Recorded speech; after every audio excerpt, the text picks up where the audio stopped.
Tonight on the Black Channel, we're going to be going into a deep dive here on the new rules and poster girls for white privilege here. And so, of course, we're going to start with none other than Ghislaine Maxwell, who, as you've heard here in the nothing to see here, nothing strange going on case of Jeffrey Epstein, yet another nothing to see here, nothing strange going on incident going on here. What? Well, in case you didn't hear about it, Ghislaine Maxwell has now been moved. Yes, sir. And by the way, she should be very, very leery about that because you never know what could happen to you in between jail cells when you are involved in the Jeffrey Epstein situation. So any type of movement around your cell could cause all kinds of issues. But yes, she has been moved to a minimum security women's prison in Texas. Let me go ahead and take you to none other than the New York Times to give you all of the details, just in case you think that we are exaggerating here. Let me take you to the New York Times to give you all the details about this. Ghislaine Maxwell moved to a minimum security women's prison in Texas. In Texas, people. All right.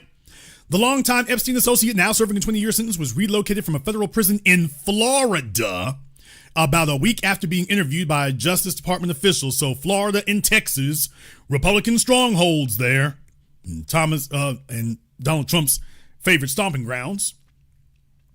By Alan Feuer, Ghislaine Maxwell, the longtime associate of Jeffrey Epstein, now serving a 20-year prison sentence for sexually exploiting and abusing teenage girls, has been moved from a federal prison in Florida to a minimum security prison camp in Texas, her lawyer said Friday. The move, which was reported earlier by the New York Sun, came about a week after Ms. Maxwell was interviewed over 2 days about the Epstein case by Todd Blanche, the number 2 official in the Justice Department and one of President Trump's former lawyers. What did she say, y'all?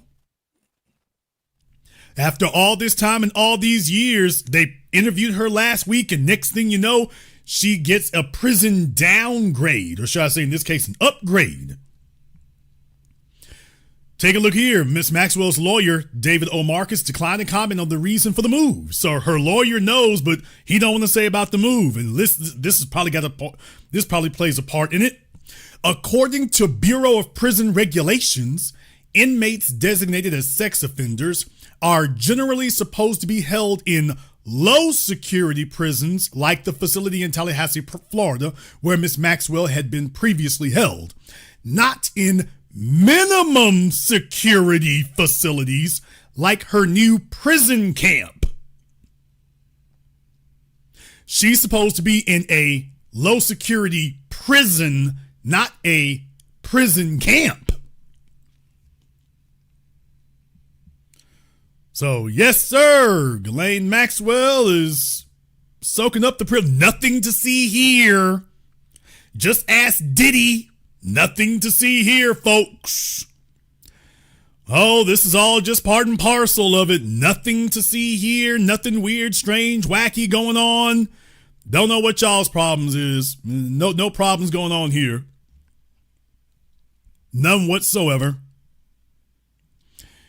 Well, just in case you thought things couldn't get any weirder or any stranger or any crazier here, I thought I would bring you some details about the prison camp that they happen to be at there.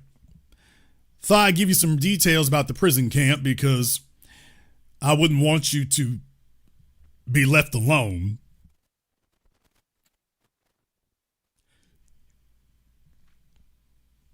Okay, you're going to have to excuse me here because I'm trying to figure out, I don't want to be showing this right here. I'm trying to figure out what the hell life hack this is. What?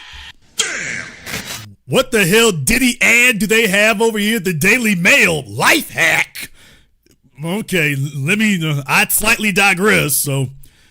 All right. But it says here that billionaire fraudster Elizabeth Holmes seen enjoying facilities at Ghislaine Maxwell's new cushy prison. So, folks, Elizabeth Holmes of the Theranos scam. Well, this is her. This is her jogging going for a nice leisurely jog. So yeah, she's doing hard time. All those millions and millions of dollars that she scammed off of people. And as you all can see, she's doing hard time. Well, I'm sure she's going to come out of prison completely reformed. Certainly looks like she's doing hard time to me. Yes, sir.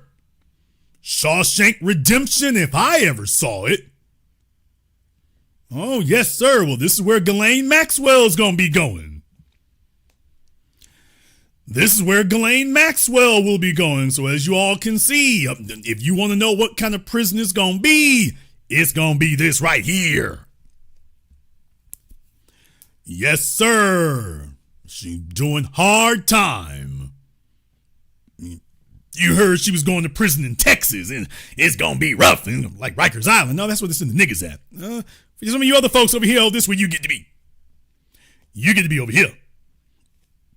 And as you can see, boy, she is really sweating it out, man. She's really sweating it out here, isn't she? Look at that grin. Yes, sir. Stole all that money. Look at that grin. So this is where Ghislaine Maxwell has been moved to. This is where she will be doing her time. All I want to know is, what did she say to them? Because before now, they let her sit up there in a minimum low security prison. Now she's been moved to a country club prison camp. What did she tell them folks? Did she tell them folks, look here, y'all, I ain't going to turn up dead. Y'all ain't going to be able to just knock me off.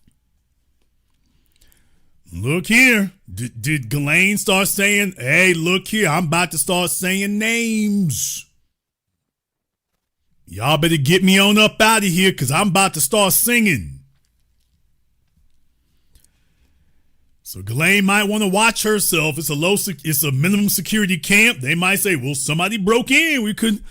It's minimum security. So folks can just walk in off the streets. Yeah, because this is the treatment when you're serving a 20-year sentence for all kinds of sexual assault crimes. When you're serving a 2-decade bid, this is, of course, where you go. This is where you go. Now, Diddy was found not guilty and is still sitting in prison right now. Ghislaine Maxwell already been sentenced to a 20-year bid, and slowly but surely we easing this on over.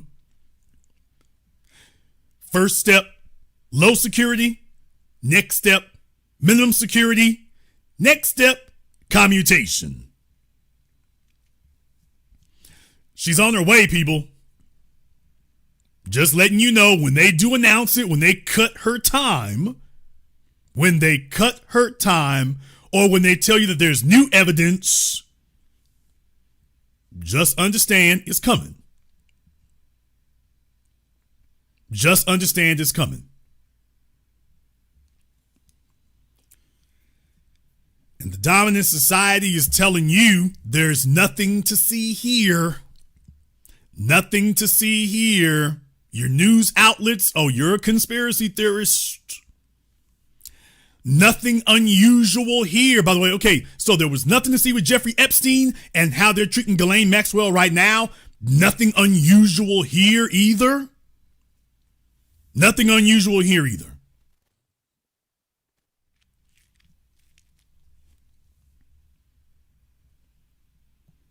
Man, don't you understand? You are watching them certify white privilege right in front of you. Blatant in your face. Not even hiding it anymore. Oh, the dominant society pretends that they're perturbed about this. They pretend that's a problem. But the bottom line is, if you start clipping the wings on white privilege, they're all going to jump up in unison. They're all going to jump up in unison because, you see, everybody is on code. Everyone is actually on code. There'll be a little bit of squawking and bickering in the interim, but don't you be fooled. They're on code. And they know exactly why this is happening and what this is happening for. And they will let you push them to a certain extent, but then as soon as you start doing something that could knock the whole house of white privilege down, that's when they're going to stop you. Yes, Antoine Dotson was right. Hide your kids, hide your wife. They raping everybody out here. And deal with it. I mean, now he really needs to say it now. Oh, I mean, it's legit for real. They raping everybody out here. And ain't no issue. Ain't no problem. Why you all worried about that? This is what we're dealing with. This is what we're dealing with here, and it's not just stopping there, because in the interest of being the anchorman of the new black media, I would like to put these things in their proper perspective. When you see these things occurring here, they occur in blatantly overwhelming ways, and then they occur in especially insidious ways. And every time you turn around, they tell you that the problem is you. These things happen, and they tell you the problem isn't that they're doing these things. The problem is you see stuff that ain't there, and you're looking for conspiracies, and you're looking for things. And what's the real big deal here? No real problems going on. And that brings me to Sidney Sweeney. Now, for those of you who do not know, Sidney Sweeney is a quote-unquote actress. I've never seen anything that she's ever been in. I'm not dissing her. I'm not very familiar. But long story short, white men are giving Sidney Sweeney the Britney Spears treatment. If you are not aware of who Sidney Sweeney is, white men are giving her the Britney Spears treatment. They're giving her that. She's 27 years old, and when you go online, all these guys ever talk about is look at her breasts, look at her breasts. That's the only thing these fellas ever talk about. Sidney Sweeney is a euphemism for not flat-chested. That's the only thing they acknowledge about her. She's not flat-chested. And that's the only thing they talk about. All right. Hey, look, it's the business. No issue there. No problem there. I'm like, okay, hey, it's the business. All right. They're in the skin trades over there, but it's the business. But recently she's in an American Eagle jeans ad. And there are folks out there who are trying to diminish this ad, and of course, once again, tell you it's all a joke. Ha ha. It's all a game. Ha ha. Hee hee. You're too sensitive. We are all too old. When white supremacists tell us that we're too sensitive, that's when you know, okay, this ain't a game. When they tell you that you're too sensitive, that means that you have taken them to task for some sort of infraction or abuse. So what I want to do here, I want to go to one of the folks out here who is arguing to defend this and is going to show the ad first. So on the Young Turks, they talked about this. And we're going to start off here by showing you all the ads so you can see what folks were talking about. At least this is one of the ads, because this is an ad campaign. But this is one of the ads. You can see it for yourself. Genes are passed down from parents to offspring, often determining traits like hair color, personality, and even eye color. My genes are blue. Sidney Sweeney has her genes. Let me play that again so you all can hear what she said there. Genes are passed down from parents to offspring, often determining traits like hair color, personality, and even eye color. My genes are blue. Sidney Sweeney has her genes. Genes are passed down, determining hair color, eye color. So this is the eugenics playbook there. When you think about it for a few moments, and that's not me talking out of turn. That's not me talking out of turn. That's a case to be warned. There's a case to be warned of here. When folks sit up here and show you things like that, Does that sound innocuous to you? Maybe it does. Maybe it does. And they're telling everybody here it's no problem. So I want to start with the Young Turks, because I want to play this. I'm going to start it again for you, and then I want you to see what they said. Genes are passed down from parents to offspring, often determining traits like hair color, personality, and even eye color. My genes are blue. Sidney Sweeney has her genes. That ad for American Eagle has led to a bit of a kerfuffle, a debate, if you will, in regard to whether or not it's promoting racism or eugenics, which I think is a bit of a stretch, but let me give you all the details and you can decide for yourself. So this is a new ad campaign featuring wildly popular actress Sidney Sweeney. She is pretty good at selling products, which makes me understand why any brand would want her to be front and center of their advertising campaign. But the campaign circles around the tagline, Sidney Sweeney has great genes, spelled Jeans, right? Which can be also, genes can have a double meaning like genes, you're born with good genes. And in the billboards, as you saw there, genes in the. So automatically here from the beginning, before you can even come to a conclusion of anything, they're here to tell you what to think. This is the so-called Young Turks, but two white people at a desk.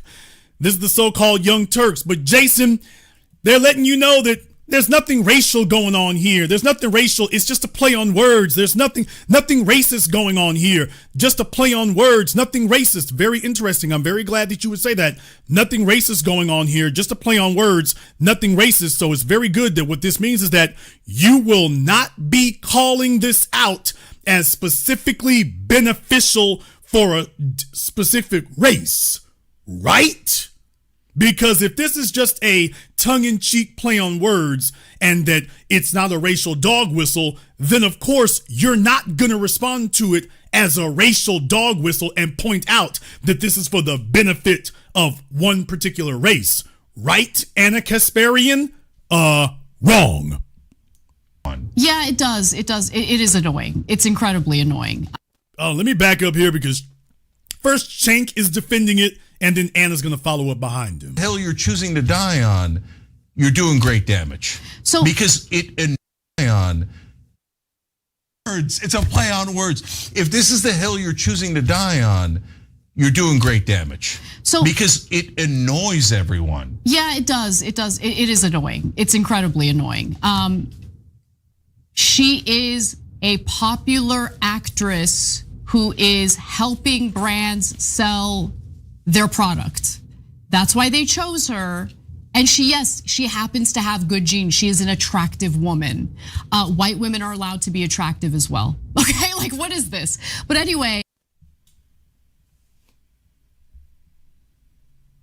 Oh, please. Oh, please. Oh, please. Now you heard that now, didn't you? So much for your so-called white liberals. So much for that. Coming out the gap talking like Nick Fuentes. Coming out the gap now talking like Nick Fuentes. Right down the middle. It's okay for white women to be beautiful. When have white women not been the de facto standard of beauty? When have they not been shoved down your throat and rammed down your eyeballs as the de facto standard of beauty and that everybody else got to get in line? When has that not been the case? When have they not been the standard of beauty? When did that occur? So part of this white privilege thing is claiming that you're being oppressed when in reality you run everything. And remember, I don't run anything. I'm being oppressed. You're being oppressed when you have everything and stole everything and run everything. You're being oppressed. Yes, I'm still being oppressed here. That's literally what they're doing. You didn't see that. So, okay, first you say it's not racial, but then you come up and say white women are allowed to be beautiful. Oh, well, so much for this ad isn't racial. So much for that. Clearly your takeaway was a racial one. Very clearly, you see it as a racial statement. You just admitted you did. Nobody said that white women are not allowed to be beautiful. You're not able to say white women can't be beautiful. You don't have a choice but to acknowledge white women as beautiful. Who are your top Hollywood actresses? Who are your top television stars? Who are your top models? When are white women not rammed down your throat as the de facto standard of beauty and you better just suck it up and accept it? When have they ever not been that? You can't name anyone of prominence who isn't. When it comes to straight judging on looks alone, if you're not white, you're not beautiful. They don't say that you're beautiful if you're not white. Just like if you're a black male, you can be handsome, but you can't be a hunk. Well, they don't prescribe sexuality to that. The white guys can be a hunk. Black men can't be one. These are your so-called white liberals. Let me go ahead and back up a little bit here. White people are also allowed to have good genes. Okay. Pretty decent read of that culture, okay? So now white people are also allowed to have good genes. Okay. And folks are saying so crazy. That we're being racist or eugenics or Nazi or something. So if we're gonna say someone has good genes, we should make it a minority. Okay, that's my guess. Maybe I'm wrong. Okay, you are wrong because you're making it up, Chank. And the guy who's had a history of racial statements, yeah, right now you're proving everybody correct about you. Nobody said this, so if you have to make up the statement, you're arguing against yourself. I'm just guessing. No, you're just lying, which is what you have to do. Otherwise, you would be quoting somebody else. So you've had all this time. You could have at least found somebody you could quote, and you couldn't do it. That's why you're having to say these lies and nonsense, because you can't. That's what they're thinking. If that's what they were thinking, you'd be able to show us somebody who was thinking it. You have the whole internet and TikTok and Twitter in front of you, and you can't find anybody who is saying what you're saying. So yes, the racists in the room, you're looking pretty racist right now, Chink. For a guy who's had a whole bunch of problems with that, yeah, you're looking real weak and white supremacist right now, dude. You're looking real racist, man. But I have a pretty decent read of that culture, or minority. Okay, that's my guess. Maybe I'm wrong, but I have a pretty decent read of that culture. What culture, dude? What culture do you have a read of other than this weirdo de facto white supremacist stuff you talking right now, dude? And I'm not making it up. Okay, so now white people are also allowed to have good genes. Okay. And folks are saying, so crazy. Guys, it's a play on words. It's a play on words. Okay, but this isn't a play on words. It's a racial ad. By your own admission, you are admitting it's a racial ad. So what you're saying is that this ad was made for white people on the basis of, hey, white folks, we got good genes, because Sidney Sweeney isn't the only person who has that hair color and that eye color. So it's not, the statements are not restricted to her. And the fact is, so many of you have acknowledged that it's okay for white people. You all are the ones who have taken it beyond Sidney Sweeney and said, this is for white people, not just her. So you're the one saying, oh no, this isn't about Sidney Sweeney. This is about white people.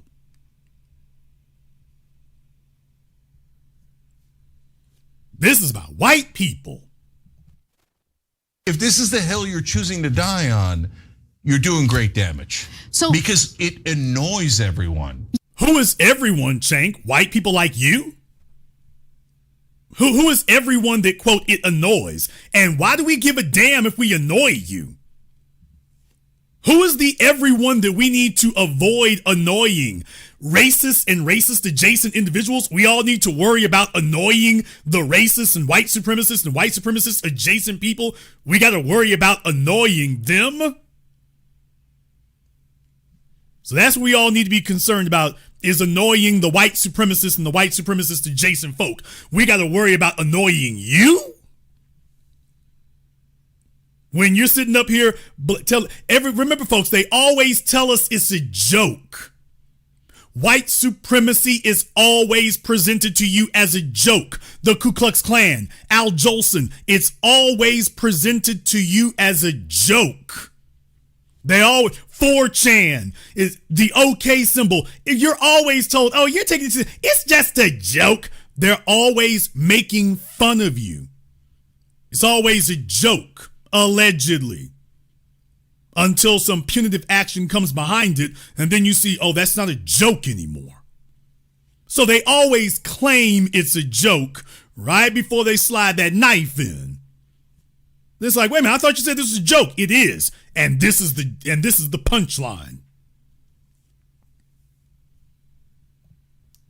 Yeah, it does. It does. It is annoying. It's incredibly annoying. She is a popular actress who is helping brands sell their product. That's why they chose her. And she happens to have good genes. She is an attractive woman. White women are allowed to be attractive as well. Okay, you said, now, first you all said it was a play on words for Jeans, genes, but you all keep referring to her genetics. So you see, when you're a white supremacist liar, this is how you get caught. You need to pick a white supremacist lie. If it's about genes, the genes that you wear, you shouldn't be talking about genetics. You keep bringing up genetics because it's not about the genes that she wears. Furthermore, where is the black equivalent of any of this? Where's the ad out there that says it gets passed down through the bloodline from your skin to your hair to your eyes? My genes are black. Denzel Washington has great genes.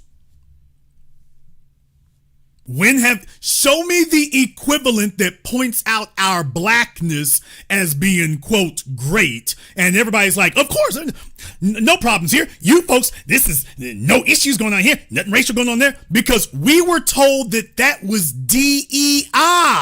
What? Damn. Remember?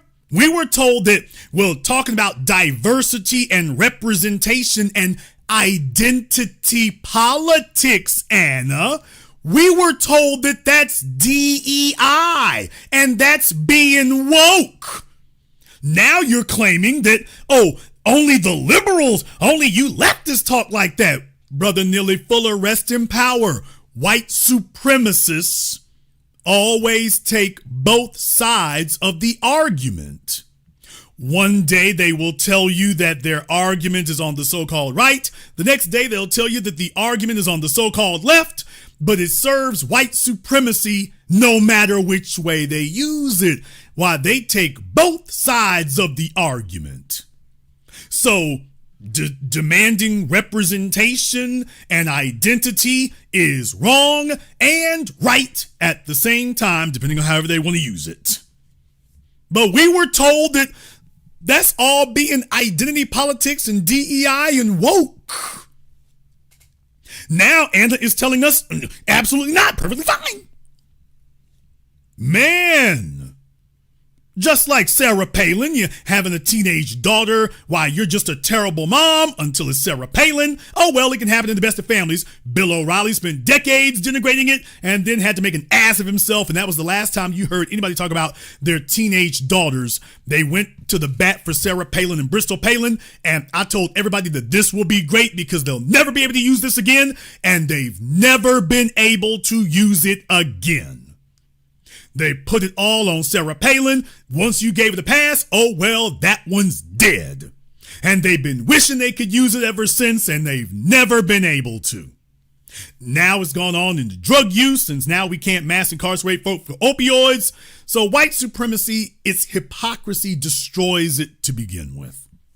They just start painting themselves into an ever smaller corner. This type of fragility, they're just determined for a win, no matter how small and insignificant and petty, that ultimately you give up everything else. And that's where they end up at. So these folks want to let you know that that's going on. But by the way, You see, Anna and Cenk are in good company, because as of late, they've been keeping more company, these folks. Anna and Cenk are in good company. Because you see, you know that you're on the correct side of an issue when you wake up one day and you're sitting next to Megyn Ku Klux Kelly. Damn! Now, we all know that. So, of course, you know that you're living your life right when you are sitting next to white supremacist arch fiends like Megyn Ku Klux Kelly. When you're sitting there, when you and Megyn Kelly are on the exact same side of a racial argument, yeah, you need to start re-examining your life. You might not be a decent human being anymore. As a matter of fact, you might have entered the realm of being subhuman when you're next to Megyn Kelly, the so-called left. The so-called left. Yeah, these are the folks who claim that they're black folks' friends. The so-called left, and yet you and Megyn kind of the same over here. Thin nose. There's all sorts of things that people are naturally attracted to. You can have it if you're black. You can all sorts of things that people are naturally. It tends to involve thinness or Americans ever to walk the earth. It's just, you know it when you see it. It tends to involve symmetrical features. It tends to involve thinness or fitness. It tends to involve, in many cases, they say wide set eyes, larger lips, thin nose. There's all sorts of things that people are naturally attracted to. You can have it if you're black. You can have it if you're white, brown, whatever. But here's what I wanted to say. This is the piece that no one's saying, and I think we should say it because it's real and there's nothing wrong with it. We're sick and fucking tired of the nonsense where you are not allowed to ever celebrate someone who is white and blonde and blue-eyed. That Oh, please. Oh, please. Oh, please. Yeah, folks, Megyn Kelly is so oppressed and put upon. All these white women with all these white privileges, and of course she's telling you it's not there. Sidney Sweeney is literally on all these billboards and she's telling you nobody celebrates white women. All these magazines, all these TV commercials, white women are the de facto standard of everything, and she's telling you, nope, you don't see what you clearly have seen for the last 100 years. It ain't really there. White privilege believes if they say it, everybody plays along. I'm white and I say so. But yeah, for the folks who claim that this isn't racial, they sure do only focus on the race aspect of it now, don't they? While telling you it's not racial. You can have it if you're white, brown, whatever. But here's what I wanted to say. This is the piece that no one's saying, and I think we should say it because it's real and there's nothing wrong with it. We're sick and fucking tired of the nonsense where you are not allowed to ever celebrate someone who is white and blonde and blue-eyed. Scarlett Johansson, Pamela Anderson. What kind of twisted white supremacist psycho is this? You know exactly what kind it is. Britney Spears, can't believe it having a blank on that. Wow, can't believe that. Taylor Swift. That's what I'm thinking. Taylor Swift. What in the world are you talking about? There's so many you have to name every single white woman out there. White women don't have to fight to be sex symbols or beauty symbols. They get that off the rip. There's a reason you can't name any black women. They are not held up as beautiful. White women are de facto beautiful, and you're told this is beautiful. Sharon Stone, you were told she was beautiful from the very beginning. When have white women not had it? Who said that they aren't? So you have to understand, when you're dealing with white supremacy, you are dealing with pathological lying, because it has to be. Everything is about brainwashing you and intimidating you and bludgeoning you. It isn't about reality, because they're so used to, if they say it, it's true, and everybody goes along with it. They're not accustomed to the idea they say a lie, and then people say, stop that nonsense. Stop talking stupid and silly. They're not used to that happening. They're not used to that happening.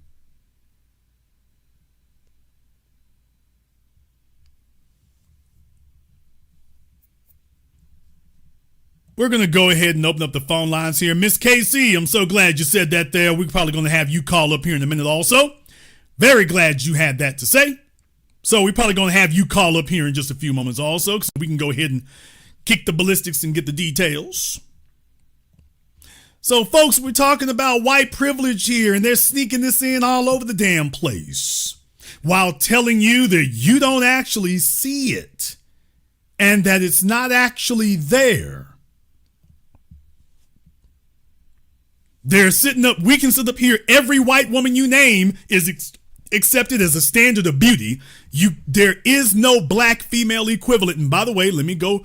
I think Megyn says something like that. So let me go ahead and see if I can find that right quick here. Because I think Megyn says something like that. To do with white skin.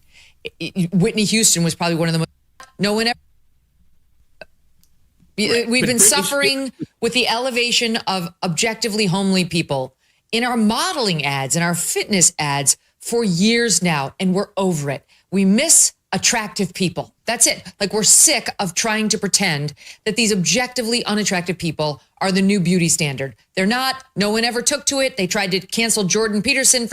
So you see, she shows some racist Twitter account in wokeness, which means hate black people, which is, we've already covered that with that. Everybody and their mama knows what it is, because they can't tell you what being white, what aspect of white culture is woke. So we saw these ads before, and this is the point we always made, is that, well, these are racist ads because this was a joke these companies were playing. This was a white supremacist racist joke. They would never show fat white women. Fat white women were not representing brands. They would put them on Sports Illustrated, but fat white women were not used as brand people. They would find fat black women and put them next to very thin, very fit white women. We already covered this on the Nordstrom's ad that I showed during the pandemic. During the Nordstrom's ad, that's what you had.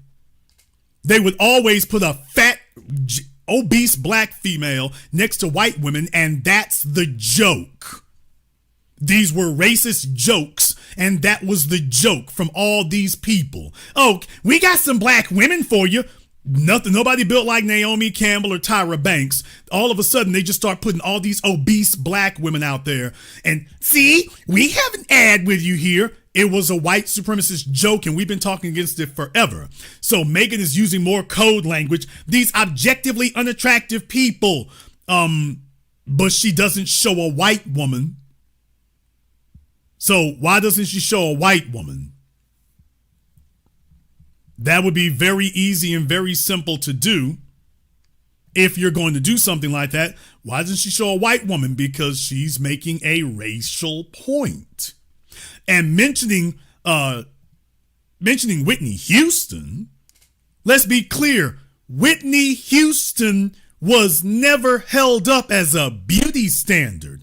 Whitney Houston had to be a phenomenal singing talent, and she had to be in shape, but let's be clear, Whitney Houston was never compared to the white women of her time. She was never compared to the Sharon Stones of her time. She was never compared to Christy Brinkley, any of those people. She was never compared to Cindy Crawford. She was never compared to any of the white women of her kind. She was never held up as a sex symbol like Madonna. Whitney Houston was never held up as this on the same standard as a Madonna. That never happened. She was acknowledged for being a great singer and the national anthem, and then get your ass off the stage. And that was it. And wearing it, they were absolutely right. But I think there's a couple things happening here. Yes, of course, it does say hotness is back.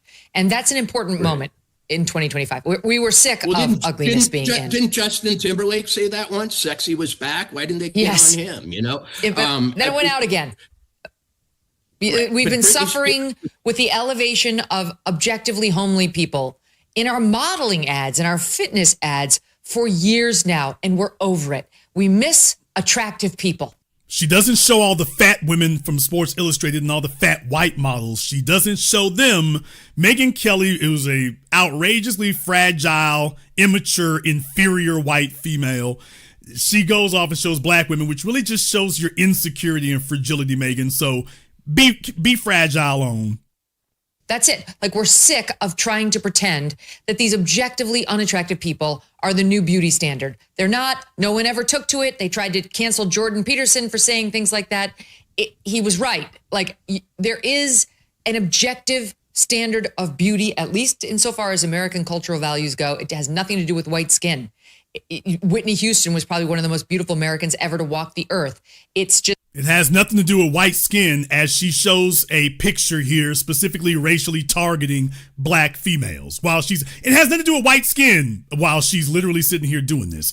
People, this is being a Nazi. And Cenk, you better watch yourself there, buddy. You better watch yourself right there. The Luftwaffes for breakfast might be catching up with you there, but this is being a Nazi.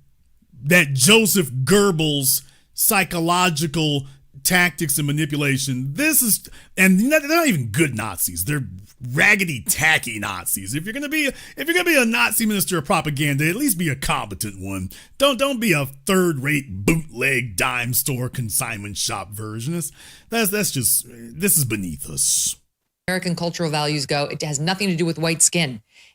Whitney Houston was probably one of the most beautiful Americans ever to walk the earth. It's just, you know it when you see it. It tends to involve symmetrical features. So she mentions Whitney Houston, who was not a model. Beverly Johnson was a model. Tyra Banks was a model. Naomi Campbell was a model. Kenya Moore was a model.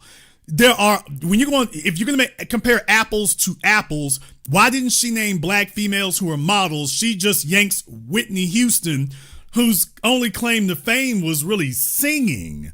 She wasn't hard on the eyes, but that was it right there. Whitney Houston was not a model, so she doesn't name any black women who are models. She just names one who's well known and then compares her, and doesn't even compare her. She just said, well, she wasn't bad looking. When in reality, that you're not comparing apples to apples deliberately. She's not holding up women who were, their claim to fame was their beauty and their looks, when she knows a whole list longer than I do. But she's bringing up Whitney Houston as a throwaway name, but you're not making the actual point. White fragility is humorous when they're crashing out. It's dangerous when it makes its way into policy. These folks over here crashing out about it, they're just ridiculous. And it's humorous until it starts to coalesce and coagulate into policy. That's the issue. That's the issue.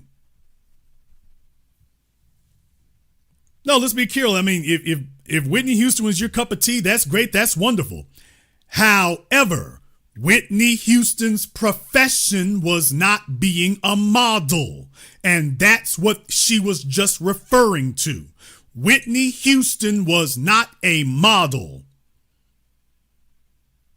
If her only frame of reference for black women is Whitney Houston, what about all the black female models? Because I'm certain that Megyn can rattle off a number of white female model names right off the top of her tongue. So how is it you can rattle off a bunch of white female names and yet you can't rattle off the black models who meet all these standards she's talking about? Well, yeah, because that would open up a different conversation. She'd then have to say, okay, well, what happened to them? Why is it that these companies used to use Tyra Banks and then all of a sudden we don't have any more Tyra Banks? Let us bring on little brown Shamu over here.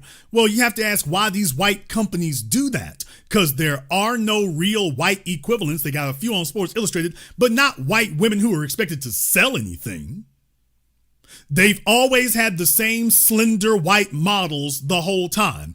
They only would stick some fat black female in here, and then they would tell you the problem is we need more white women. That's what Megyn Kelly is telling you, that the solution to the issue is that we need more white women. We need to get rid of these objectively ugly people who just so happen to be black. And the solution is we need more white women. Because affirmative action of course, we need affirmative action.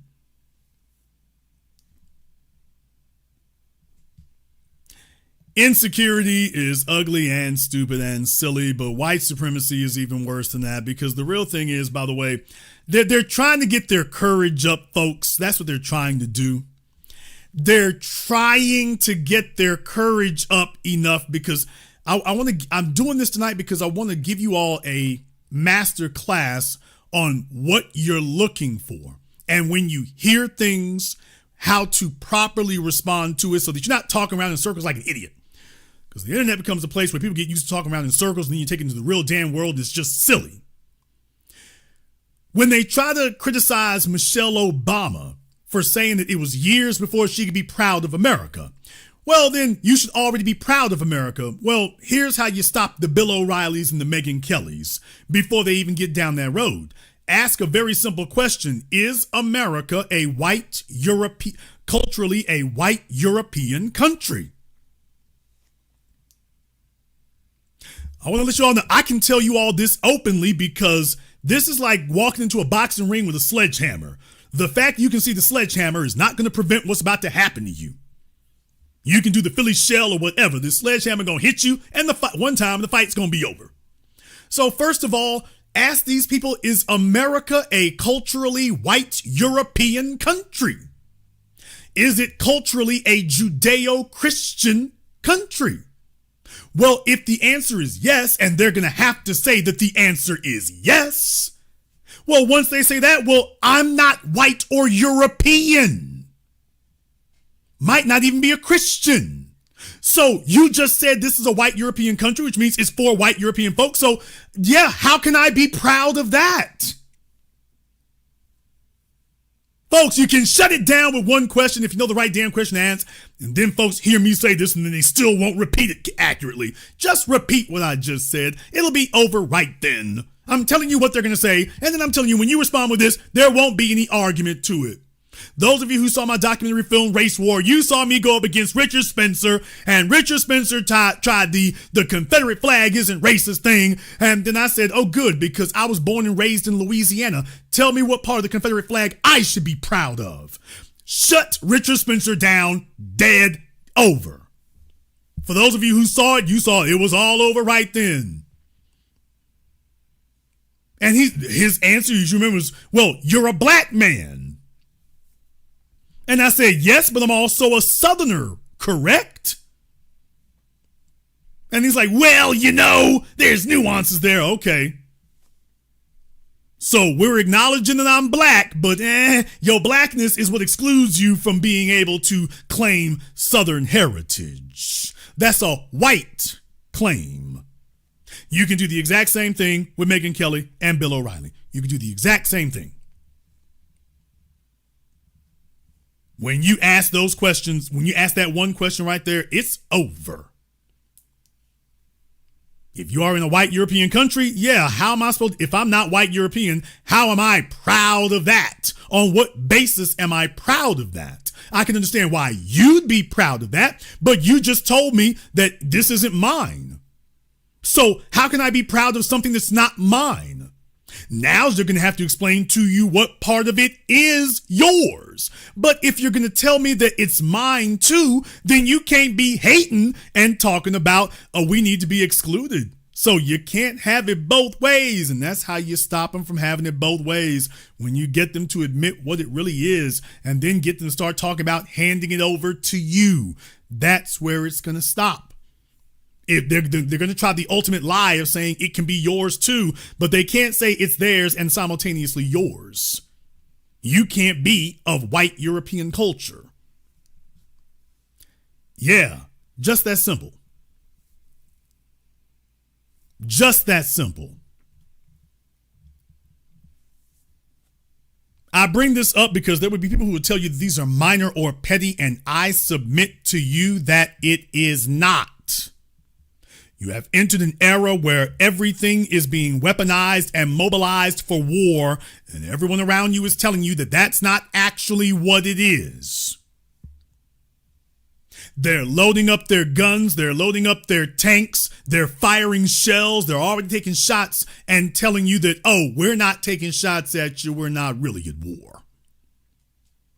While they're literally putting up ads that would be right at home in Nazi Germany telling you that having great genes is blonde hair and blue eyes.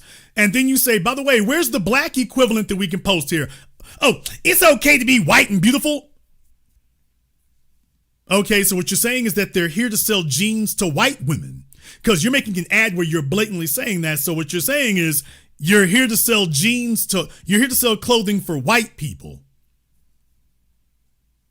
And I submit to you all that that's not the end of it.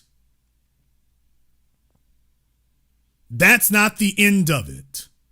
What you heard Cenk Uygur and Anna Kasparian saying, that was the upshot of it. To have you in a blatantly white supremacist situation and you don't respond. Because you've been desensitized, because you've been told that the problem is you and acknowledging it. That's the point. Right there. That's the point. To do blatantly racist things to you and to get you so desensitized that you don't respond to it.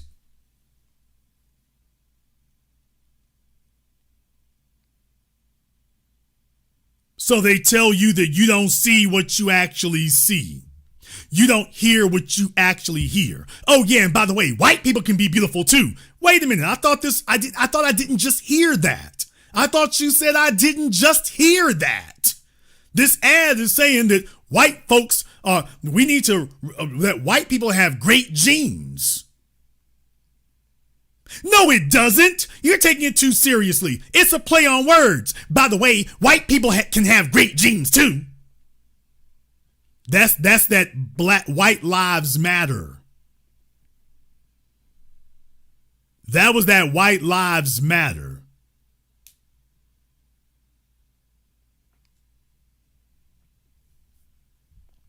That's that white lives matter.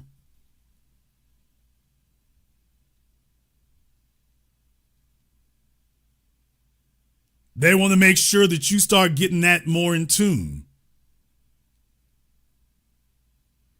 So that nobody sits up here and notices what's going on, that you start seeing these things and they're having to be more blatant about it because they don't have time to waste. They have to be more blatant about it because they don't have time to waste.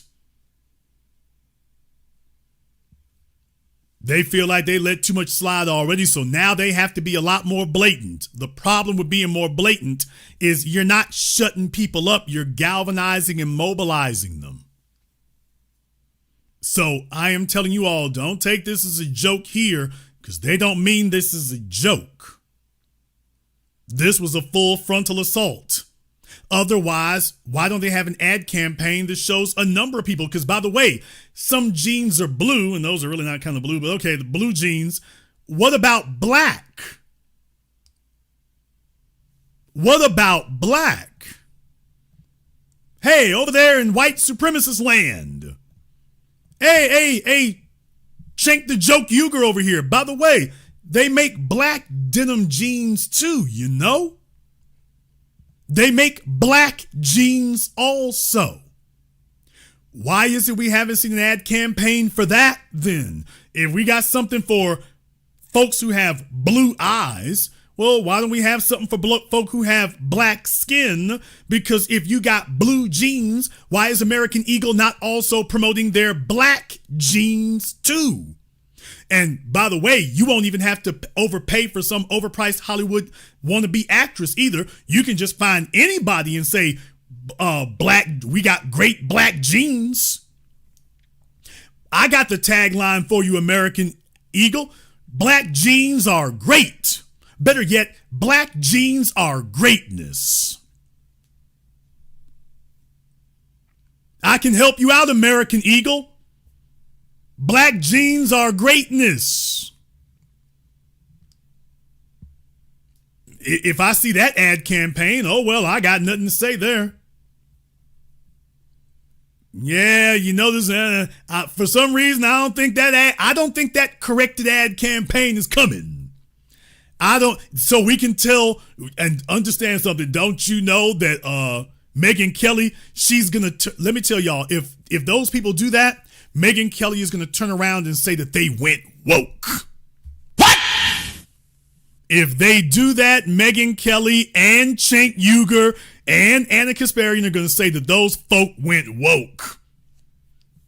They're going to turn right around, and if they put out an ad campaign like that, they're not going to say, see, it's just a play on words. You all need to take a joke. You all need to stop being so serious. Stop sitting up here, bro. Black people have great genes too. Take a look at the Olympics and the NBA and the NFL and music and art and science. She won't be saying that. She'll be saying, they gave in to the left. The company went woke. Why is it? You just can't be part of an ad campaign. Hey, it was Sidney Sweeney's turn. Now it's these black folks' turn over here. Do you all think she's going to say that? No, she's going to say, they went woke. Take a look at that.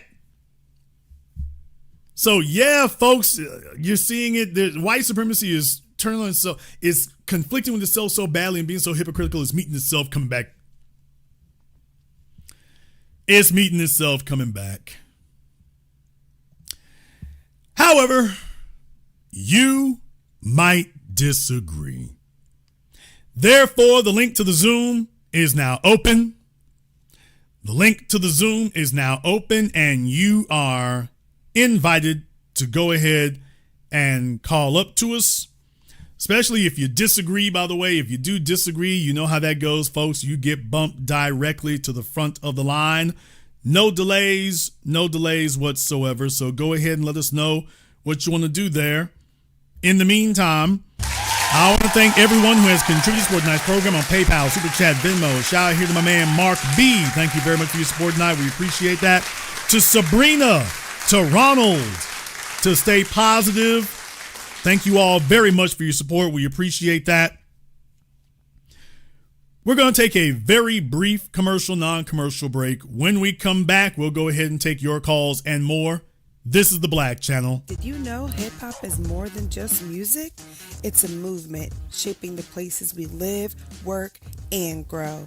Rap Estate, hip-hop's influence on housing, community, and neighborhood development dives deep into how this powerful culture has become a force for change. From its roots in urban neighborhoods to its global impact, discover how artists like Public Enemy and Jay-Z use lyrical storytelling to spotlight issues like gentrification, economic justice, and affordable housing. This groundbreaking book uncovers the stories, struggles, and solutions inspired by hip-hop, turning beats and rhymes into blueprints for real change. Ready to see how hip-hop is rebuilding communities and empowering lives?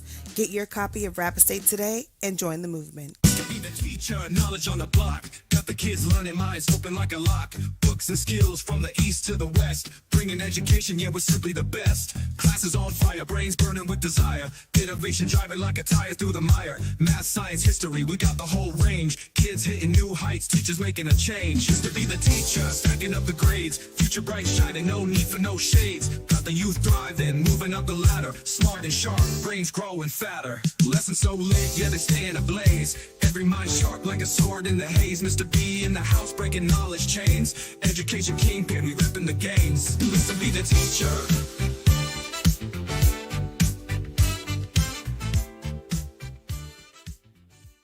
The Honey Badger and the Mongoose is a children's story for the family of how a honey badger and mongoose fight an evil alliance of venomous cobra snakes and hyenas that overhauls the balance of the savannah. The Big Five. The honey badger demands reparations. Will the Big Five give the honey badger reparations?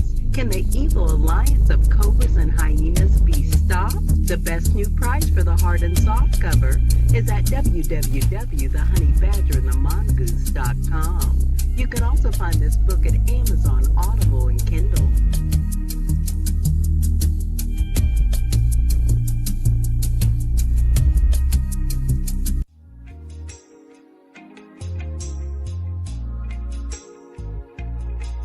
Order yours today. to experience all the benefits of Ash Kickin' Body Butter. With skin so smooth and soft, you'll thank us for it. Shop Ash Kickin' online. That's ASHKICKIN.com.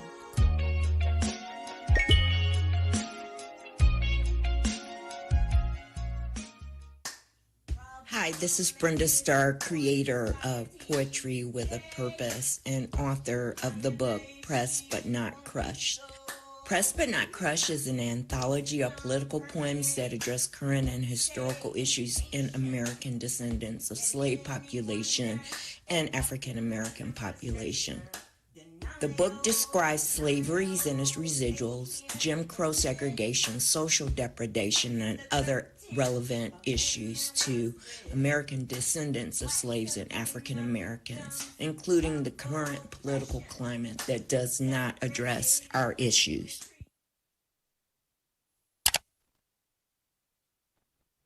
This is the Black Channel. I am your host, your brother, your humble servant, the Black Authority. Very glad to be with you all here this evening. The lines for the Zoom are now open. Pinned at the top of the chat room. You can definitely go ahead and check in with us here. If my mods have instructed you to call in, that is not a request. That is an order. So you will definitely want to go ahead and join us for that here as well. Let me go ahead and jump over here on Zoom. Let me see if we can get Dia up here on Zoom. Dia. All right, Dia. And what's on your mind, brother? The races have been described as either black or white. I heard Minister Farrakhan say once, white is a color. Black is not a color. Black is an essence. Can you describe to me the difference between the two? I'll hang up and listen to your response. Okay, well, hold on a moment, because I might need some clarity from you. Black is not simply describing a color characteristic. It's describing our place in our culture as a political ideology. So it's not just describing a, quote, color. Does that make sense? Yeah, well, I was always saying, I hear people say, like, white people, black people, and they hear it in a superficial sense. But when I heard Minister Farrakhan say that black is not a color, it's an essence. So I guess There you go. Yeah. There you go. Right there. All right. I agree with that completely. That's all I wanted you to explain the difference. But when I say it's an essence, I'm saying it's something more than. Well, I mean, it's an essence drawn from a specific particular experience. If you do not share our experience, then by definition, you can't be black, because without that, you don't have our experience. You can't smuggle your way in. You can't carpetbag your way in. As Dr. John Henry Clark said, you are a people formed by a condition of history. So if you don't share that history and that experience, by definition, you never acquired that essence. So the essence he's referring to is the result of a history and an experience and a genealogy.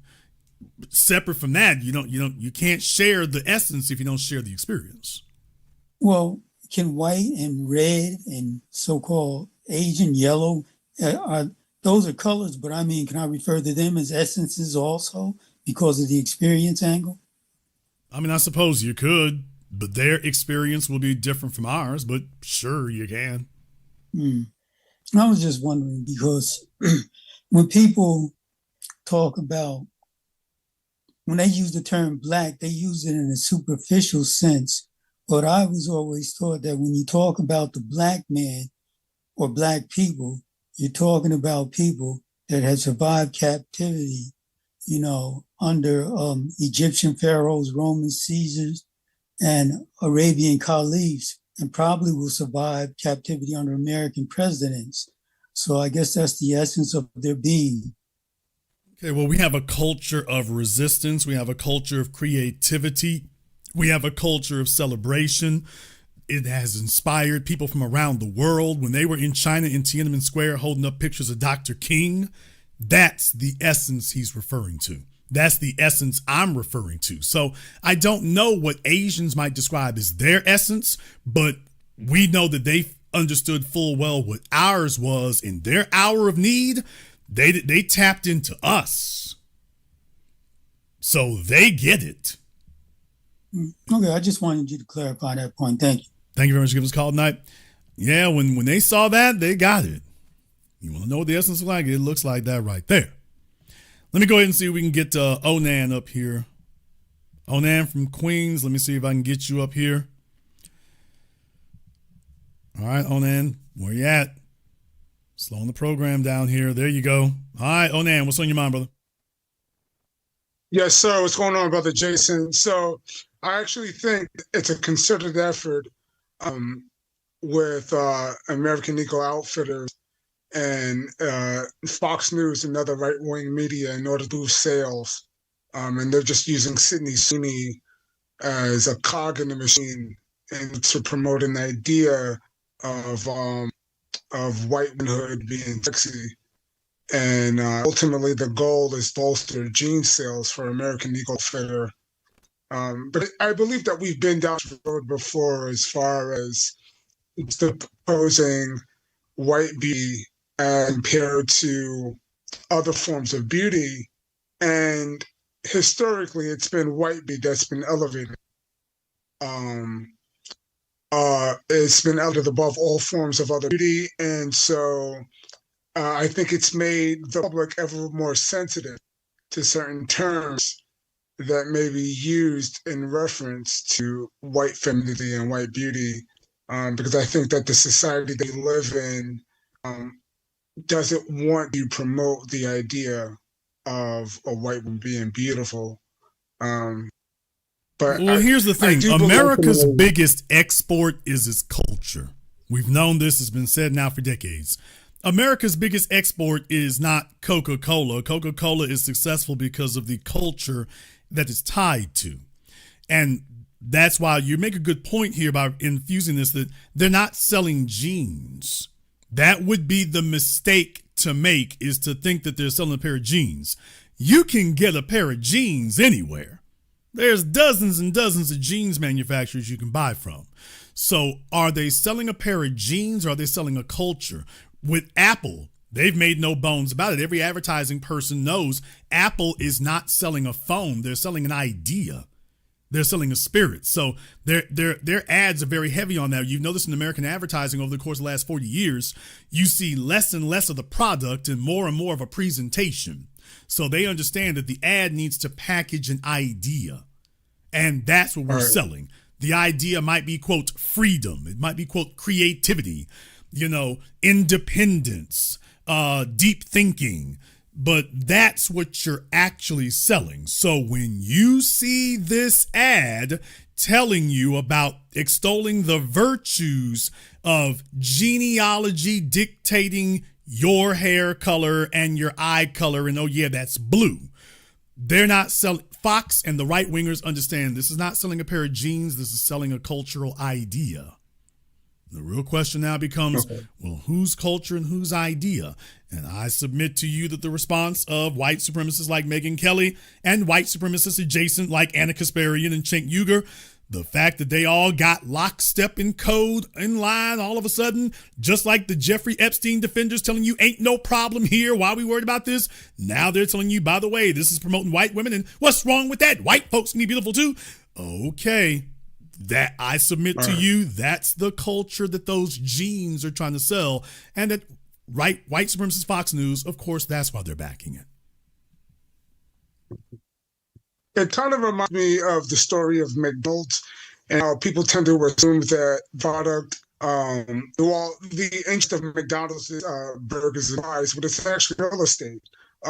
That's McDonald's number one focus, and just using burgers and fries as a way and means to acquire more real estate around the world. And I look at that as comparable to American Eagle Outfitters in your point that essentially they're selling a culture, and they're just using genes as a way to do that. They're just using gene and media as a medium and to push that ideology. But I mean, it's for everything there. The iPhone was used as leverage by the U.S. government to take a foothold and anchor hold in the Chinese economy. Same thing with General Motors and Tesla.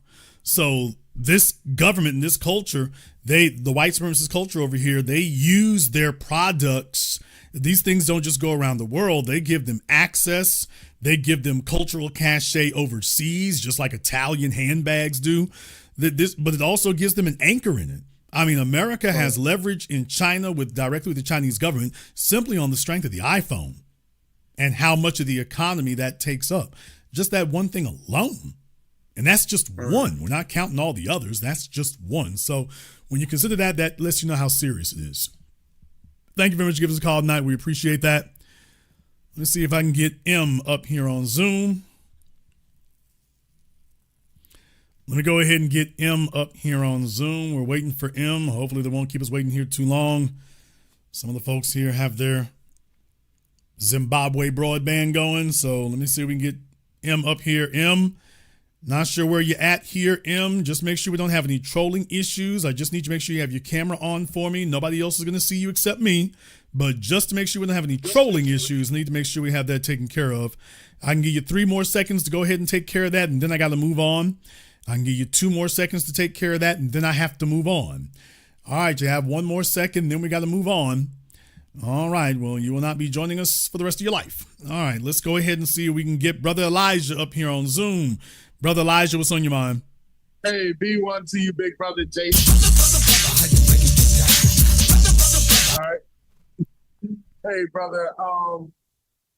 I gotta make a quote. Well, I want to make a comment for you to educate me. All right, and then I gotta give you a follow up from what I saw today because it's very it's a little relative, but you did a program months ago about worthless attorneys and everything like that. I gotta give you that follow up if it's okay.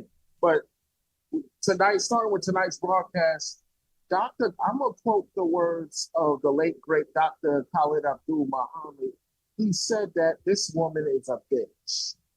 All right, and I understood where he was coming from. This woman has been the standard, the de facto standard of beauty for well over 500 years, and you gotta understand. People gotta understand when our sister Tyra Banks came in there, they said, "Oh no, no, no, never again." They don't want a fine FBA woman. She completely changed the game and set the standards of what modeling and what beauty is supposed to be. And then going to your point, that's when, before they started replacing the Tyra Banks with the fat gigolo women and everything like that, don't you remember when they started gentrifying the FBA models with a lot of the sisters from Africa, if I'm correct? You remember that? Yeah, like I said, I mean, this is a campaign. This is not an individual thing. This is a campaign that hits you from all sides. And the point is, the goal is at the end of it to establish white dominance and white supremacy. There cannot be two. The problem with this stuff here, folks, is that there cannot be 2 beauty standards in the white supremacist world.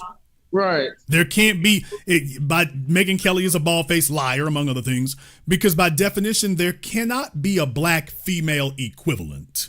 You can't speak so glowingly of white women, maintain their primacy and supremacy, and there also be black women as well, because otherwise you would have to automatically concede, well, one is as good as another. Well, if you believe that, then what the hell are you objecting to? You shouldn't have any problems with this whatsoever because you've already conceded that they're all equal. Obviously, they are not all equal, and you want to make sure that one rises above the others. Yes, sir. And then I have a good question to tie to what you just said. Why don't they just cut the shit? In other words, look, we understand they're less melanated, but because you're less melanated, hey, here's a brainstorm for them. Change your damn diet. Stop eating all those heavy foods. You said this on your other channel. Every woman should be at least a vegan on a plant-based diet, or if they're gonna eat meat, eat heavy, eat light meats like chicken, fish, turkey. A white woman could hold off on her aging if she ate the right way, just like any other human being on the planet. But they won't stop. They won't cut their shit, and then they don't understand. You age the fast. Lie. Oh, sorry about that. I've never said that women need to be vegan because vegan is the new hoe, but I get your idea. But certainly the real issue here is that crafting an image is important. Right. And the bottom line is, it doesn't matter what the woman weighs, so long as you are looking to them as the standard of things, and they want to make sure that that's firmly established. Here's the issue. You can choose how big you are. You can gain weight, you can lose weight. You can choose a lot of things. Brother, you can't choose your eye color. No, of course not. You can't choose your natural hair color. No. See, there's where you get X'd out right there. There's where they can, if I make that the standard, eye color and hair color, well, if you ain't born with it, you don't get it. Of course. So if I can drive that wedge in there, I've eliminated you and you didn't even realize it. So those other things you're talking about, you can have a fitness chick build, you can have a booty model build, you can have a slender build, you can have a gymnast build. There are different builds you can have. Okay. But what you can't, you can choose that. You can work out and work on that. You can bulk up, you can slim down. That you can alter. So by definition, they're being disingenuous because they know full well that's not going to be the standard, whether or not you can become a size 6. Any female can become a size 6. So they're going to be like, oh, that's great, you're a size 6. Yeah, but that top position is going to be reserved for the white women. Of course. The person who's going to represent the brand is going to have blue eyes and blonde hair. And that's not a matter of choice. That's a matter of genetics and how you, of your biology and how you were born. You don't get a choice in that. I'll let you have the last word.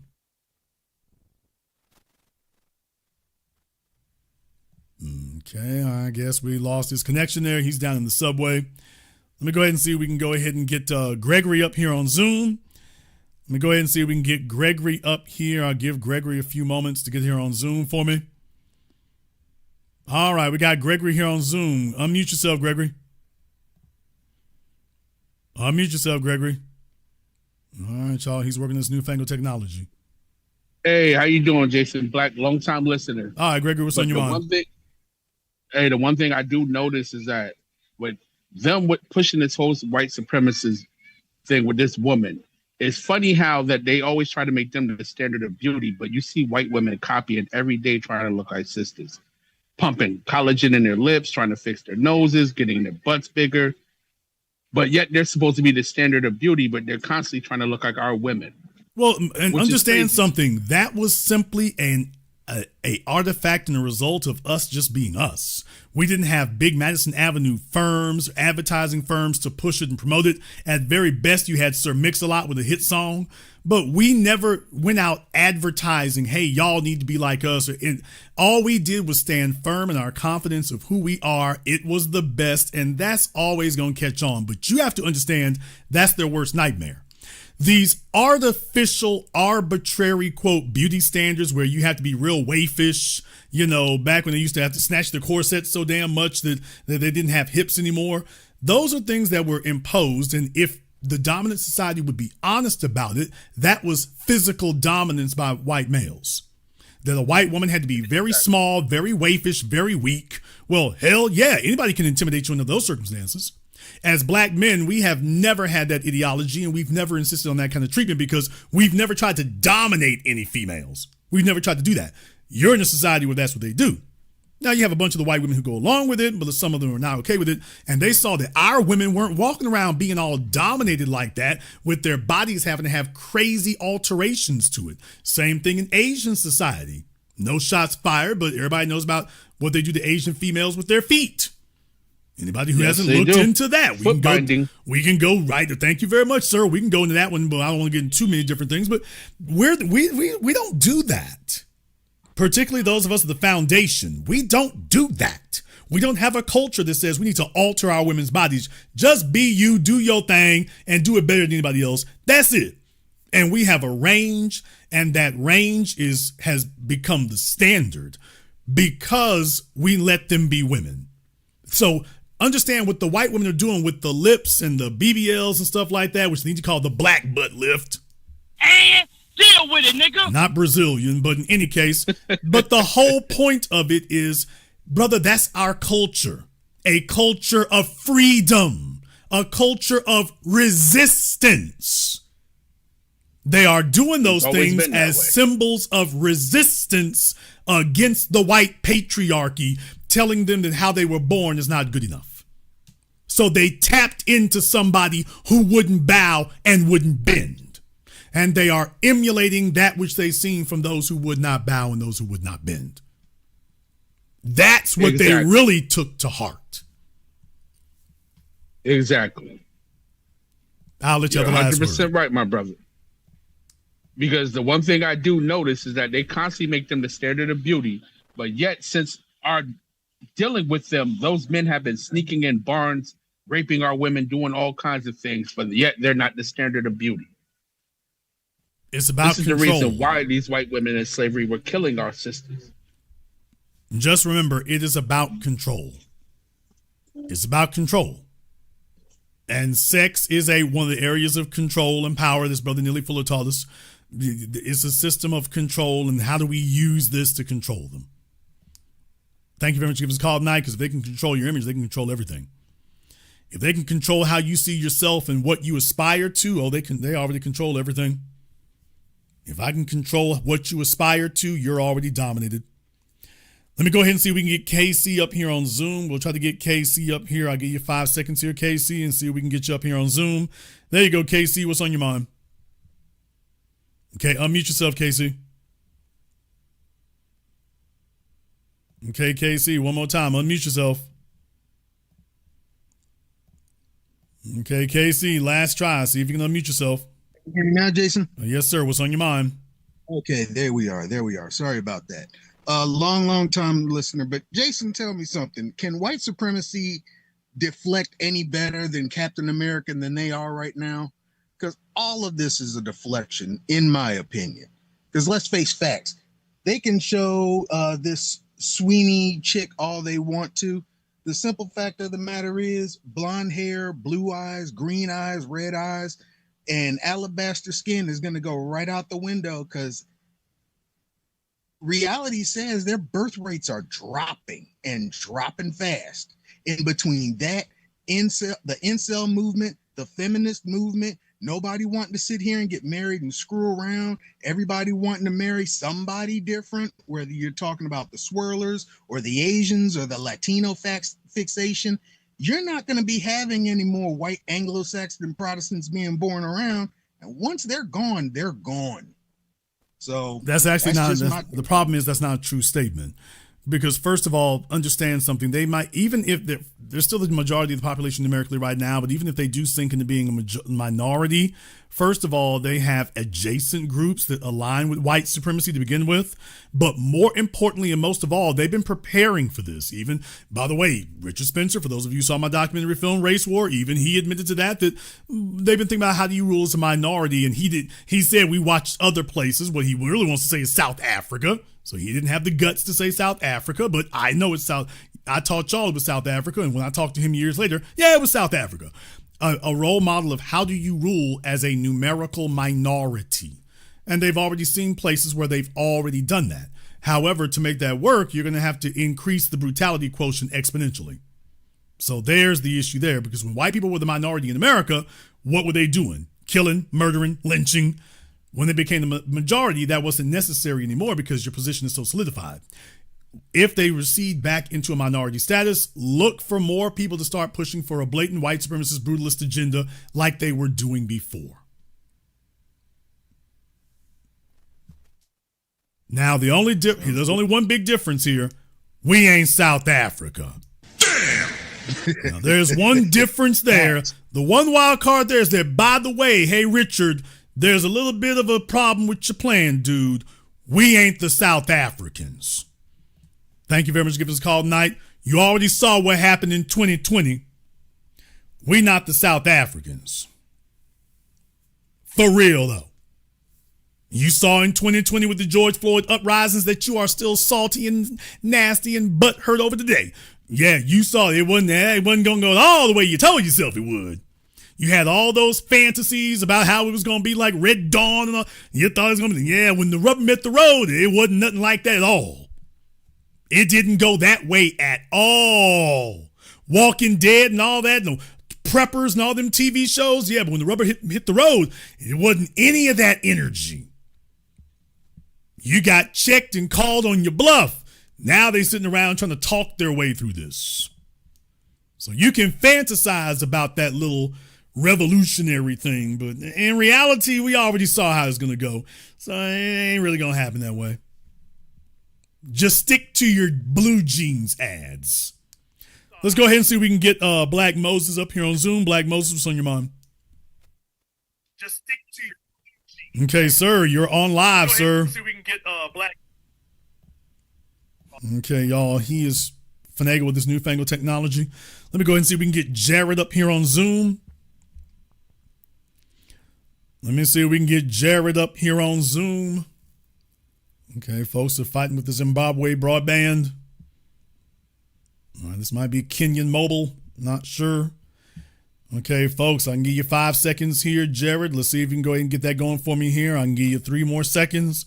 Then we're going to have to go ahead and move on. Okay, Jared will not be joining us. Let's go ahead and see if we can get Tony up here. All right, we got Tony here on Zoom. What's on your mind, Tony? What's going on, Uncle Jay? I was just wanted to bring up, because I noticed none of the callers have really mentioned it.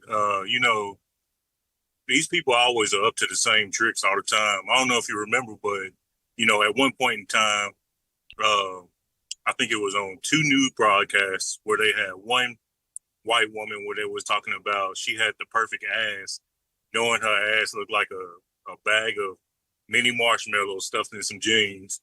And then they had that one ad where they was talking about that one white woman had the perfectly symmetrical face, and she was like voted on in America and everything. Like they these are some fragile ass people we are dealing with. It makes me sick to even know that we deal with these type of people. Well, it's propaganda, brother. Remember, the battlefield is your mind. All of this stuff here is relevant because the battlefield is your mind. You bring up a very good point there about symmetry. You notice they never bring up black folk as perfectly symmetrical. Whenever they bring out these pictures and stuff, it's always a white person. Isn't that amazing? You can't find a black person who is. So this is all really just phrenology, people. This is 21st century phrenology. They can't use the old words they did. They got upset when you called it what it is, eugenics. Because folks are more aware now. The work that we've done over the last couple of decades, the word is out. The word's out. Everybody gets it, everybody knows it, and everybody sees it and see how they responded to it. So what they're doing is testing the waters. I need y'all to understand that. None of us were talking about American Eagle before last week. So this is the canary in the coal mine. This is being sent out as the test flight to see if they can move the needle, to test and see how far they can go and how much they can get away with. That's what it's for. Just to test and see how sensitive you all are and how quickly you're going to respond. What they found out is damn sensitive and responding. And that's not a great sign going forward when people are hypersensitive about this. That's not the sign they were looking for. They were looking for something else. They were looking for a more blanded response and for it to be a white supremacist wink, wink moment. And I'm referring to the media people. The media people were not expecting that because they were not expecting anybody to just be listening. So just recognize what you're really seeing there. They have to keep reminding it. White supremacy requires indoctrination. Brother Neely Fuller taught us this. It requires generational indoctrination. Brother, you have to say it. At some point, you can't indoctrinate people if you never tell them what you're indoctrinating them for. So at some point, you got to start saying what it is and what they should expect. And the only difference is now we ain't playing along with it and stuff. When you see you identify it, now they got to come out and defend it. And that makes it even worse because now you've drawn the conversation out longer. It gets worse the longer this goes on. If this had just come and flashed and gone away, that'd be different. Now it's out here and it's lingering. That wasn't the plan, man. Take a look at either the Bud Light situation, the Jaguar situation, the Jaguar cars, and that weird. We've seen this happen before. They're scared right now, and they're like, oh, hell, because they see us going the exact same way. This is not good controversy. Good controversy is when people have some confusion and, there's a debate amongst those groups. There's not a big debate amongst us about this. Everybody sees the same damn thing. You can't claim it's not racist because the only people approving it are along racial lines. Right. So this is exactly what you don't want if you're trying to push the agenda. It's got to be subtle, brother. It's got to be subtle. When you have to be blatant, you know this. When you got to be blatant, it's too open. Everybody can attack it because it's too open. White supremacy's real secret was being subtle. Real subtle, real low key. Everybody gets it. What Lee Atwater say? It's really abstract, so you can say it openly, but it doesn't engender a widespread uprising. This situation right here is exactly what you're supposed to prevent. And I just wanted to bring it to you all to show you that, no, this is bigger than a pair of jeans. And if it's not bigger than a pair of jeans, then why are Anna Kasparian and Megyn Kelly talking about this is about white women being beautiful? If this is just about a pair of jeans. Yeah, but they've been up to these same things for the longest, as if they, acted like they've always been under attack as far as them not being able to control like the narrative as far as what the standard of beauty is, like you mentioned. Like every Miss America pageant, not everyone, but I mean it's always a white woman. They even got, white women winning in black countries and everything. It's crazy to me that they act and respond like this. Brother, it's about dominance. It's about dominance, and the goal is to get to a point where you are the one asking for a white woman to be the standard of beauty for you. Yeah, fuck that. That's the goal is to get you to sign on. Yeah, that ain't happening. I'm with my FBA sisters all day. B1 Uncle Jay and great broadcast. B1 brother, thank you very much for giving the call. Now, I want you all to understand what the real goal is. The goal of indoctrination is not just for the society in general. It is for you. That's why Cenk Uygur and the Young Turks and Megyn Kelly are all in lockstep to tell you that there is no issue. It's all in your head. It's just a conspiracy theory in your mind. You all should be just as happy to say that white women are the standard. The goal is to get you to say blonde hair and blue eyes are great genes. First, they're going to try to phrase it as, well, white women have good genes also, but that's not what the ad said. The ad did not say they have good genes too. It's just they have good genes. They didn't bring out their black denim jeans, just the blue denim jeans. Recognize when you're in the trick bag.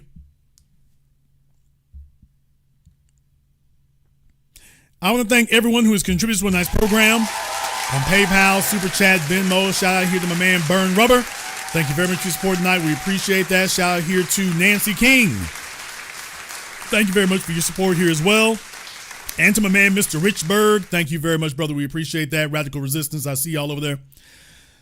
All right, y'all. An evening would not be complete with white women without Buck Dancing Barrister. It would not be a complete evening without him showing up for that there. So, of course, he heard there was a white woman around, so naturally he could not resist. When he heard there was a white woman, he heard there was Sidney Sweeney, he said, I got to be here for this. So go ahead, Barrister. Y'all, he's cheesing already. I mean, big time grinning. He heard there was a white woman. We discussing white women? Well, that's in my wheelhouse tonight. I'm an expert in the field. No. You're an expert in the field with the Gilbert Grape chicks. But I've always wanted Sidney Sweeney. Okay, well. All right, brother. What's on your mind, such as it is? I do disagree with what you're saying tonight. Of course you do. Well, yeah, first things first. A part of femininity is accepting dominance, and that is being with the dominant male. And I think that's probably one of the reasons why Black women today, their standards of beauty is so low. It's because Black men are so weak and they aren't dominant. Why are you so weak, Barrister? No, I'm not weak. I'm talking Black men. Are you not a black? You're not. Are you trying to tell us you're not a black male? I am a black male, but I'm the exception. Oh, so you think you're an exceptional black male? Yeah, I'm an exceptional black male. That is. Oh, correct. So you're not you're not like all the other black males. You are exceptional. No, because I have standards for the women. How tall are you, Barrister? I'm 6'2". Lie. I am. Well, I am 6'2". But in any case, but that's basically it. The other thing is that Megyn Kelly is absolutely right. There is an objective standard of beauty. It's always been like that.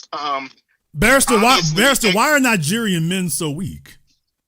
What do you mean? They're not. I'm not sure. I can't. I'm just saying black men. Okay, but yeah, well, are Nigerian men not black? They are black. Okay, well, they don't even have America. By the way, they don't even have America to hide behind. So why are Nigerian men so weak? They're not a part of American culture, but you're deflecting. Okay, but I'm asking why they're not doing anything for Nigerian women except letting them be denigrated and devalued, and the white men are running wild over there. So why are Nigerian men so weak? I'm wondering. No, I think they have standards for their women. It's probably one of the reasons why Nigerian women are not overweight. Then why do the white men run the yard over there in Nigeria, and the white Nigerian women are looking for a zaddy? I'm not from Nigeria, but 8 out of 10 black women in America are overweight, 80%. And that's not a standard of beauty. Okay, that's probably one of the reasons why. What percentage of Nigerian women are overweight? I'm not sure, but it's would you like to Google it and see?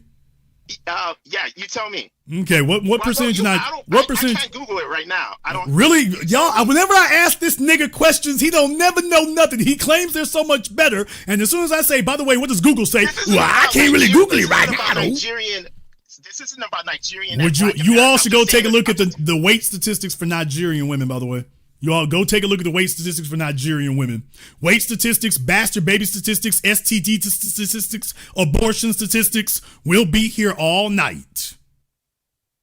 Let's stick with American culture, though. Oh, okay. I thought you were an expert. I thought you were an exceptional expert on all this. I thought you were an exceptional. Black men in America are not dominant, and that's why the black women are so below. Okay, define dominant. Having standards, telling their women what to do. So dominant is having standards is dominance?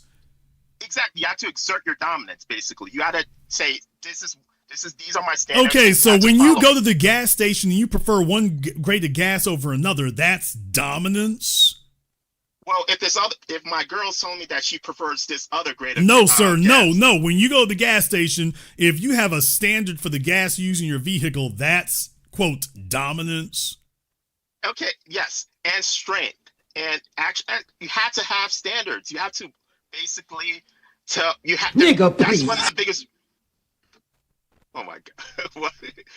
You have to have standards. Basically, they're bottom line. Okay, the problem here is that white supremacists do not define dominance the way that, first of all, civilized people do, and certainly not the way that we do as FBA men. Nor do we wish. Yeah, you let your women do whatever they want. Nor do we wish to do it that way. You cannot tell you let your women do whatever they want. That's not how you let your women do whatever you want, sir. Who runs the government, sir? Who runs the country here? Primarily white people. Okay, who runs the country in Nigeria? Black people. So why is it your women are running roughshod and wild over you and choosing white men? Running roughshod and wild. I highly doubt it. You highly doubt nothing, dude. Any white man can walk into Nigeria and put a leash on a 12-pack of black females over there, and they will call him Zaddy for life. White people are the standard of beauty, though. They've made it that way due to global white supremacy. That's interesting because the complaint of Megyn Kelly and Anna Kasparian was exactly the opposite, which is what I played for you tonight. According to the two white women I played tonight, Megyn Kelly and Anna Kasparian, that has actually not been the case for at least the past few years and definitely the past couple of decades. So this isn't me saying that that's not true here. They said it's not true. So you have an argument with them now. Past several years. Whoa. They said that what you just said is false. So what's your correction to them? I do agree with them in the past several years. I mean, so in other words, you are saying that we defeated that notion of white women being the de facto standard here on our soil. Yes, that's correct. Barrister, I think we kind of washing the coon out of him here. You hear the water boiling? I think we're kind of boiling the coon out of him here, y'all. What just happened here? Is he about to get delivered? It might take a few more phone calls, but he might be getting ready to get delivered. Yeah, I'm done. Have a good one. He might be getting ready to get delivered, y'all. Oh man.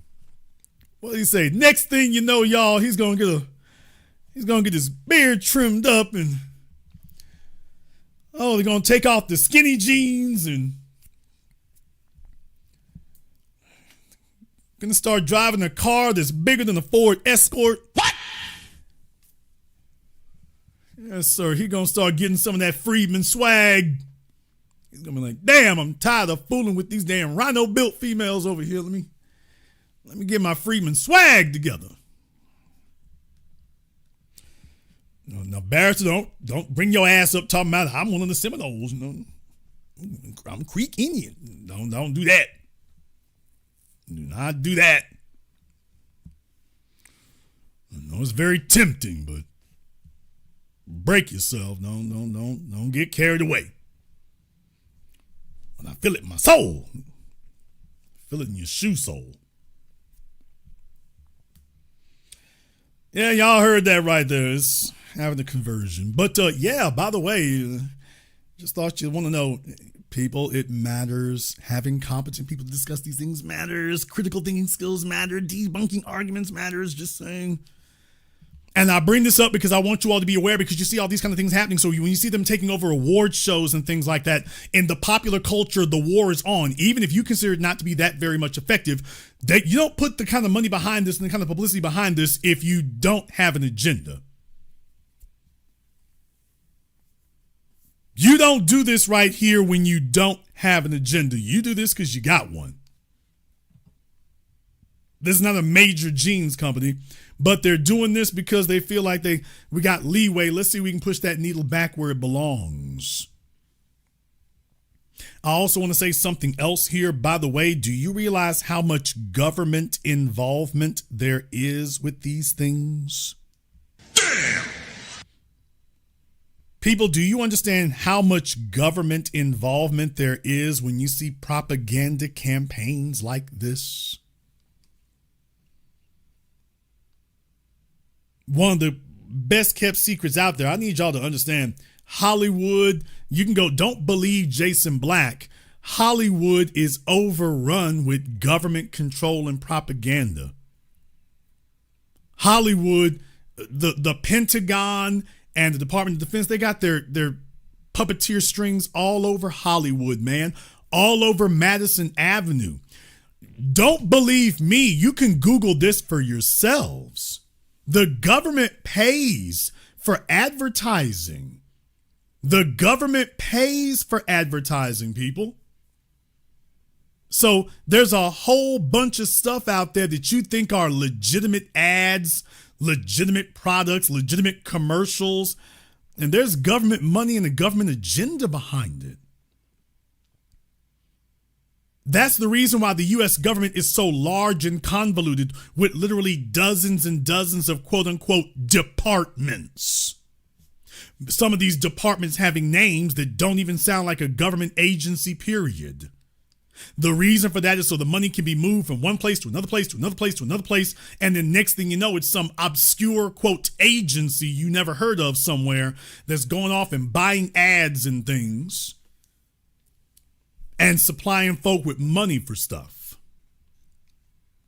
But don't believe me. You can go Google that for yourself. I dare you to Google it and prove me wrong. I dare you to. Go see if you can Google what I just said and prove that I'm lying about it. It's not just Hollywood. Everybody knows about Hollywood, Michael Bay and all that, but it's not just Hollywood. It's Hollywood, it's television, it's advertising, it's commercials, it's the Super Bowl. We can go down the list. People, you can't be the NFL without a public-private partnership. There are too many moving parts. The federal government could shut that down. You can't move like the NFL moves without the government's say-so and the government's permission. That's the issue. You cannot move the way the NFL moves without the government's explicit permission. So when you see ad campaigns like this that are promoting whiteness with a Donald Trump in the White House, that ain't accidental, man. You go digging through these folks and you're going to find that's not accidental. That's not a coincidence. That's the plan. That's the plan. They turn it over to these people for those purposes. Take a look at how sloppy and shoddy he's been. They turn it over to these people. Can you craft an agenda? Can you craft a campaign that like the Hitler Youth that promotes whiteness, and make it so anybody who tries to object to it, they look like they're crazy or stupid. And off they go. They've been given their marching orders. They've been given their marching orders. And that's not accidental. So I want you all to take these things seriously. I want you to be hyper vigilant. You know why? Because anytime that you're not completely and thoroughly oppressed, they're hyper vigilant about that. You be hyper vigilant when somebody puts out an ad telling you that having great genes is blonde hair and blue eyes. Don't let them deceive you. Don't let them dumb you down and start conditioning you to ignore things that are blatantly in your face. Don't let them dumb you down like that. You know what you see here. You know what you heard, and the fact that you had such a vitriolic, vicious response from Megyn Ku Klux Kelly, the fact that you had that response tells you, oh yeah, folks, she wouldn't be saying anything if it wasn't racist. If this was not empowering white supremacy, Megyn wouldn't be saying anything. When has she ever said anything that wasn't empowering white supremacy? She's talking about how great it is for white women.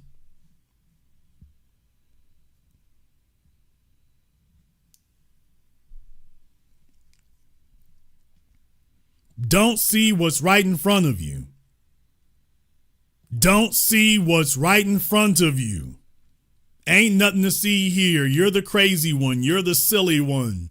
What you mean? Ain't no Jeffrey Epstein conspiracy. Hey, Ghislaine Maxwell, we moving you to a new prison. We're moving you to a country club prison because that's what you do with one of the nation's most notorious pedophiles. Ain't nothing to see here, though. Now, Diddy can't get out of jail, but Ghislaine Maxwell can go to a prison camp. Nothing to see here, people. Nothing to see here. You're out of your mind if you think there's a problem here. You believe all that old conspiracy stuff. And if you'll go along with that, then they can sit up here and tell you, by the way, you got great genes when you have blonde hair and blue eyes. And then the white women, Megyn Kelly and Anna Kasparian, tell you that white women can be beautiful. So we all need to acknowledge that white women are beautiful. That's the whole point here. Once you make that concession, next thing you know, well, yeah, just because there's no black folk around here, that doesn't mean it's a racist environment.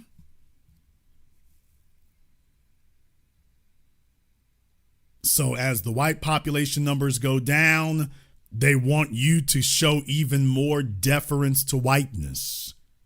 They didn't talk about that kind of stuff before, but I mentioned this, as the white numbers go down, all of a sudden they start cranking up the insistence that you show deference to whiteness rather than just whiteness just being there. That's not enough anymore. Now it needs more, because that's not enough. Not at all. Not at all.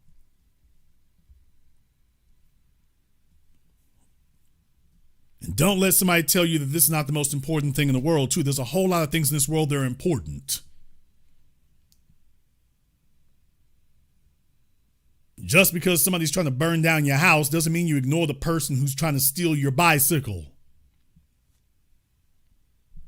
That doesn't mean that one of them is not a threat. That doesn't mean that both of them are not threats. They both are. Lulling you into a state where you ignore obvious threats, let me tell you, that's the sweet spot for white supremacy. There ain't no issues dominating your mind.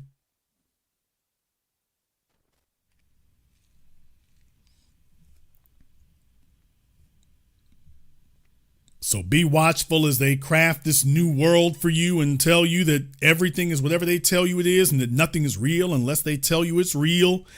Ain't no Epstein client list. Ghislaine Maxwell. First they're telling you wasn't no Epstein client list. Next they're going to be telling you Ghislaine Maxwell didn't molest anybody. What?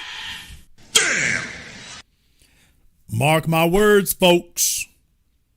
That's where this is going next. Ghislaine Maxwell didn't molest nobody. Couldn't help but notice they brought Lawrence Taylor to the White House. Trump was at the Presidential Physical Fitness Council, and they brought Lawrence Taylor. For those of you who did not know, the President's Physical Fitness Council, they brought Lawrence Taylor. Lawrence Taylor, who has a conviction for some sexual impropriety with an underage person. He said he didn't know they were underage, okay. But by the way, couldn't help but notice that in the middle of all this stuff with Epstein, he grabs a black male and comes and trounces him out there and whatnot. Don't you know he's prepping y'all for something? He's really, really sloppy with it and really, really reckless with it. But don't you know he's prepping you in his little simple Simon mind? Shout out Rolling the Bowling Ball Martin.